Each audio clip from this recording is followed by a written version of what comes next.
Hello everyone and welcome to my channel study with Rakhi Sikri. आज की class में हम कवर करने वाले हैं क्लास 9 टिश्यूज का the second half of the chapter animal tissues. पिछली वीडियो में हमने कंप्लीट कर लिया था the plant tissues simple and complex और आज टर्न है एनिमल टिश्यूज स्टार्ट करने की। तो चलिए स्टार्ट करते हैं। Animal tissues are quite different from the plant tissues। जो हमारी फर्स्ट वीडियो थी on the topic of tissues, this chapter tissues, हमने पढ़े थे डिफरेंसेस कि क्यों एनिमल टिश्यूज और प्लांट टिश्यूज डिफरेंट होते हैं। तो हमने पढ़े थे उसमें वेरियस पॉइंट्स कि क्योंकि ग्रोथ प्लांट्स में नॉट इन ऑल रीजन्स होती है, यूनिफॉर्म नहीं होती है ज्यादा, बट एनिमल्स में यूनिफॉर्म होती है। देन मूवमेंट एक अनदर क्राइटेरिया था। तो एनिमल टिश्यूज काफी वेज में डिफरेंट है from plant tissues structurally and functionally as well. ठीक है, तो एनिमल टिश्यूज में सबसे पहले 4 काइंड्स है यहाँ पर जो हम पढ़ेंगे इस कैटेगरी में of animal tissues. One is the epithelial tissue. ये 4 काइंड्स ऑफ टिश्यूज हम पढ़ने वाले हैं। Epithelial tissue. The second one जो हम पढ़ेंगे that is connective tissue. The third kind of animal tissue that we are going to study is muscular tissue, and finally the fourth kind that is the nervous tissue। तो ये 4 kinds of tissues, animal tissues हमें cover करनी है in the chapter tissues। ठीक है, आज हम बात करेंगे about the epithelial tissue। So epithelial जिसे हम commonly epithelium भी कहते हैं, it forms the outer covering of our skin, outer covering of each and every organ of our body। तो epithelium का मतलब है it forms the outer covering, चाहे वो हमारी स्किन हो या फिर any organ of our body, उसकी जो आउटर कवरिंग होगी वो कौन से सेल से होगी? एपिथेलियल सेल्स से, एपिथेलियल टिश्यू से। अब क्योंकि ये आउटर कवरिंग है, ठीक है, तो ये तो सिंगल लेयर भी हो सकती है और मल्टी लेयर भी हो सकती है, हम आगे डिस्कस करेंगे। तो उसका जो वन साइड है, ठीक है, जैसे फॉर एग्जांपल ये एक ऑर्गन है और उसकी जो आउटर कवरिंग है it is formed by the epithelial tissue. ठीक है, ये पर्टिकुलर ऑर्गन है, ओके, और ये जो इसकी आउटर कवरिंग है ये फॉर्म कर रहा है कौन सा टिश्यू? Epithelial tissue. ठीक है, तो बाहर एक साइड से it will be in contact with the organ, जैसे कि इनर साइड से ये जो लेयर ऑफ सेल्स आप देख रहे हैं, टिश्यूज देख रहे हैं, on one side it will be in contact with the organ और from the other side it will be in contact with the या तो बॉडी के फ्लूइड्स जो है जैसे कि ब्लड कह लीजिए या फिर external environment. External environment in the case of when it is forming the outer covering of our skin. तो आवर स्किन इज एक्सपोज्ड है ना स्किन एक्सटर्नल एनवायरमेंट से। तो एक side of epithelial tissue from one side it is exposed to the external, बाहर के environment में exposed है, और दूसरी साइड से it is in contact with the organ. कोई भी ऑर्गन है हमारी बॉडी का, उसकी जो कवरिंग होगी, आउटर कवरिंग होगी, will be formed by the epithelial tissue. अब क्योंकि ये आउटर कवरिंग फॉर्म कर रही है तो आप खुद सोचिए कि इसका फंक्शन क्या होने वाला है। क्योंकि it is forming the outer covering, तो सबसे इंपॉर्टेंट और पहला फंक्शन हो जाता है protection. Yes,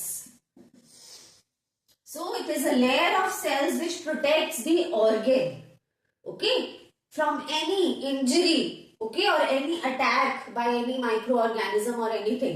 So because it is forming the outer covering of each and every organ of our body, इसका जो फर्स्ट फंक्शन हो जाता है वो है प्रोटेक्शन। सेकेंड फंक्शन इसका होता है एब्जॉर्प्शन।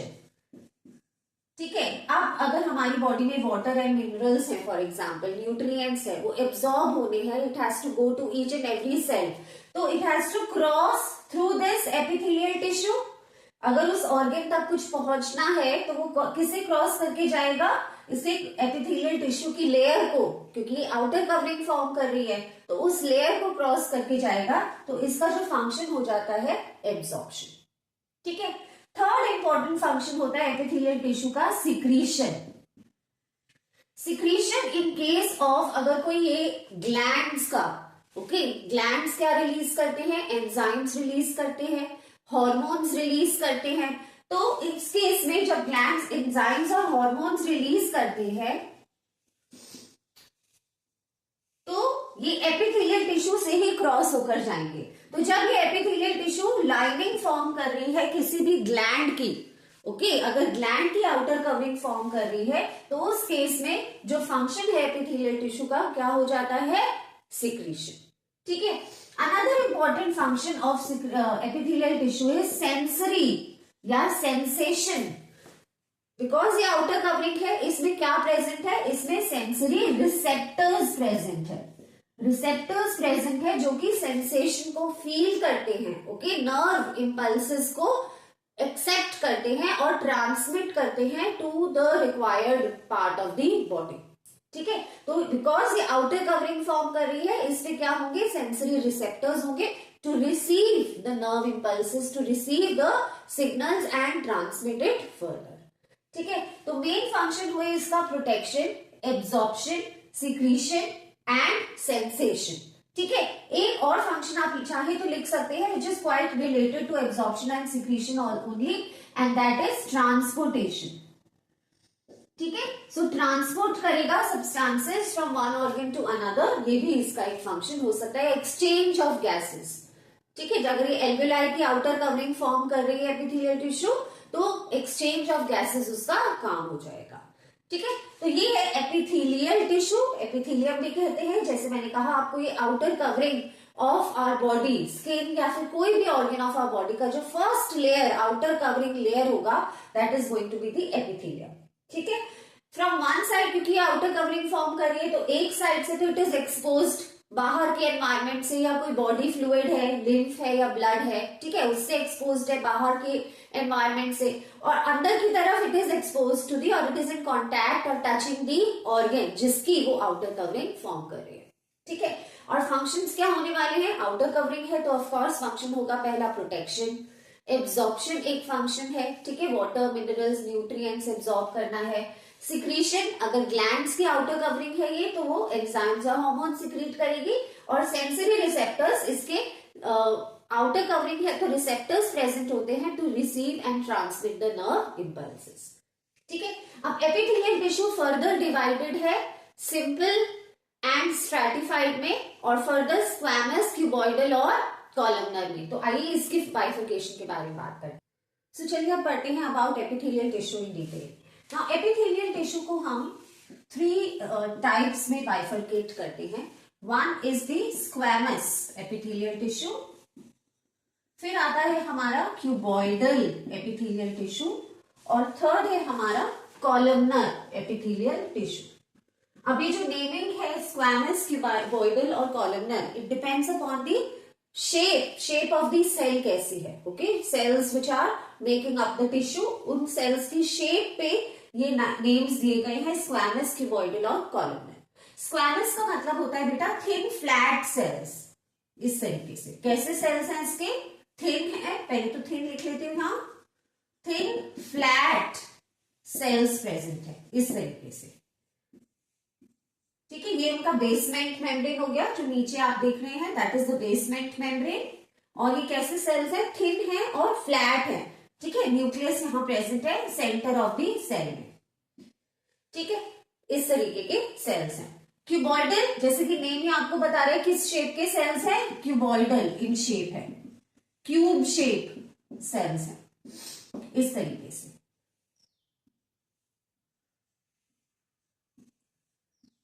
ठीक है, और ये इनका न्यूक्लियस है। सो आप स्ट्रक्चरली थोड़ा सा डिफरेंस मेकआउट कर पा रहे हैं, ये थिन है और फ्लैट है। ओके, थोड़े से कॉम्प्रेस्ड है, फ्लैट लेयर ऑफ सेल्स है, और ये थोड़े क्यूब शेप के दिखने वाले सेल्स है। वहीं कॉलमनर, कॉलम का मतलब होता है टॉल यानी कि pillar like tall column cells है इस तरीके से। ठीक है, तो ये इस तरीके से टॉल सेल्स हैं, और इनका जो न्यूक्लियस है वो टुवर्ड्स दी बेस है, टुवर्ड्स दी बेसमेंट मेम्ब्रेन। ये बेसमेंट मेम्ब्रेन है, nucleus lies towards the basement membrane. तो ये जो बाइफर्केशन किया है वो किस बेसिस पे किया है, शेप के बेसिस पे। स्क्वैमस का मतलब है thin flat layer of cells, cuboidal का क्यूब शेप के सेल्स हैं, और कॉलमनर यानी कि टॉल पिलर लाइक सेल्स हैं। ठीक है, अब फंक्शन की बात कर लेते हैं। ये तो हो गया structure. Squamous epithelial tissue mainly क्या करता है, डिफ्यूजन यानी कि ट्रांसपोर्टेशन। सो ये उन एरियाज में प्रेजेंट है जहां ट्रांसपोर्ट रिक्वायर्ड है। ट्रांसपोर्ट यानी कि मे बी आप कह सकते हो जैसे कि एल्वियोलाई में एक्सचेंज ऑफ गैसेस का फंक्शन हो रहा है, तो एयर सैक्स में कहां प्रेजेंट होगा ये, एल्वियोलाई यानी कि एयर सैक्स में प्रेजेंट होगा। या ये फॉर्म कर सकता है lining of the blood vessel, lining of the blood vessel, जहां पर भी ट्रांसपोर्ट होना है। ठीक है, वाटर एंड मिनरल्स ट्रांसपोर्ट होने हैं, न्यूट्रिएंट्स ट्रांसपोर्ट होने हैं, गैस एक्सचेंज होना है। सो इन ऑल दीज एरियाज कौन सा टिश्यू प्रेजेंट होगा, squamous epithelial tissue.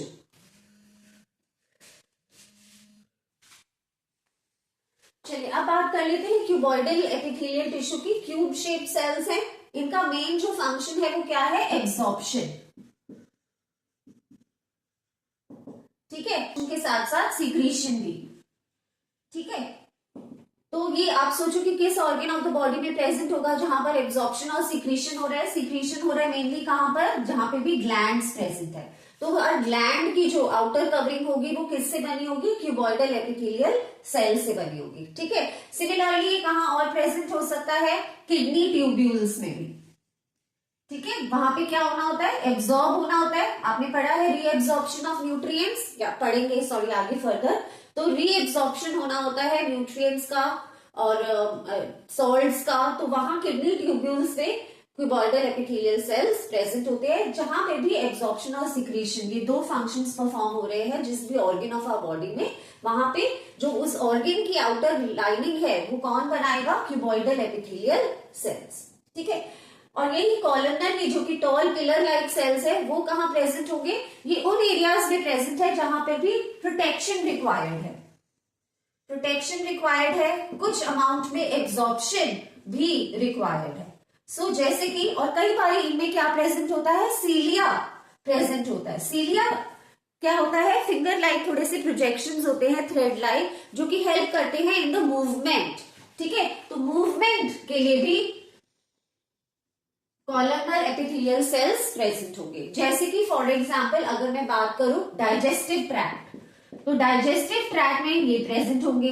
Even the respiratory tract, respiratory tract में प्रेजेंट होंगे ये, क्योंकि वहां पे क्या है, सीलिया। सो एयर का जो डस्ट पार्टिकल्स है अगर एयर में, तो उनको अलग करने के लिए they will be present in the entire respiratory lining. Lungs की जो लाइनिंग है वो वहां पर प्रेजेंट होंगे। ठीक है, यहां पर एब्जॉर्प्शन और सिक्रीशन आपने पढ़ा है, डाइजेशन में स्मॉल इंटेस्टाइन में विलाई प्रेजेंट होते हैं, तो ये उन एरियाज में भी प्रेजेंट होंगे जहां पर माइक्रो विलाई है जो हेल्प करते हैं in the process of absorption. तो ये क्वेश्चन आ सकता है, सीलिया से आप रिलेट कर सकते हो, कॉलमनर एपिथेलियल सेल्स है, और जहां पर विलाई है वहां पे कौन से सेल्स है, क्यूबॉइडल एपिथेलियल सेल्स है।